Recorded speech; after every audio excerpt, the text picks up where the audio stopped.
Alright, you're frozen. Alright, now you're back. Alright, we're going to do a quick interview with David, DNA Realty Group. I'm Arthur. This is our show, Keeping It Real in Real Estate. So we're going to start a new series for new agents, right? Actually, it's for everybody. It's just real estate agents. We're going to interview top agents in the marketplace that we have access to that are doing like hundreds of deals, if not more. Right, 50 to 100 deals, That's right? exciting, right? Because the average agent does what, 5 to 8? So we're gonna find people who are doing like 50 to 100, 5 to 8? I thought the 200. average agent did 10. It doesn't matter. It's still low, right? 10 a year. It's actually. I thought it was 8. Not enough to pay for your kids' summer program. Well, who cares if it's 5, 6, 7, 8? It's still the same thing. We're talking about going from 10 or less to 50 or more, right? So what are some agents that you, what are some questions that you think people following you and your audience, I know you have a lot of followers on YouTube, people would want to know? Like, give me some questions that, I'm actually doing an interview tomorrow, so give me some questions I could ask them. I don't know. Here's a good one that people ask me all the time. If in the first 6 months, right, we're halfway through the year this year, but every year there's a great time to reflect. If in the first 6 months a person did X, right, and say, like, you know, for instance, one person I know wants to do 60 deals. And I was like, how many deals do you do? And they're like, I only did 11 first 6 months. First of all, could they still finish the year with 60? Second of all, what would they have to do to increase their chances to being able to hit their goal in the second half? You know? So is that possible? Yeah, so what adjustments do you need to make to go from 10 transactions to 50? So the first 6 months you did 10, now you want to go to 50. What do you have to do? Right, what do you have to do? That's a good question. Actually, that's a great, because like Grant Cardone, I was watching a video on Grant Cardone, and he says, like, don't ever sacrifice your goal and drop it for anybody else. Instead, multiply your efforts, right? So if you're not halfway to your goal half the year, you just stop everything you're doing and go out and find a way to make that goal happen. So that's great. Any other questions you'd want to know from it? Maybe you should interview Grant Cardone. I might have a connection to Grant Cardone. You never know. Grant, holla at your boy. Awesome. All right. What else? What other questions? I think mindset is big for most people. Most people that are not doing enough deals, I feel like mindset's the biggest issue. And I would ask the agents that are doing 100, what is their mindset? What was their mindset when they weren't doing 100?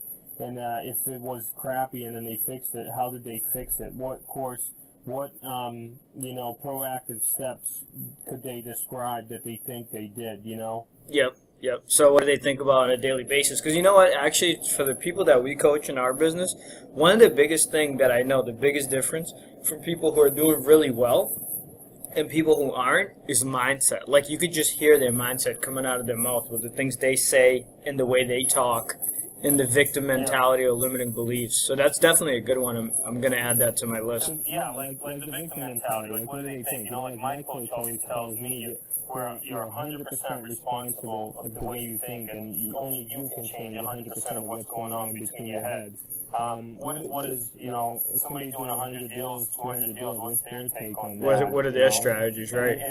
And yeah, or even if they weren't doing 100 deals their whole life, do they remember how they were when they started, maybe in a little negative mindset, and what course of action they took to change that particular mentality in their own head, you know? Right, people that have turned it around.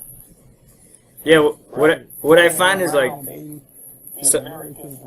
any other questions?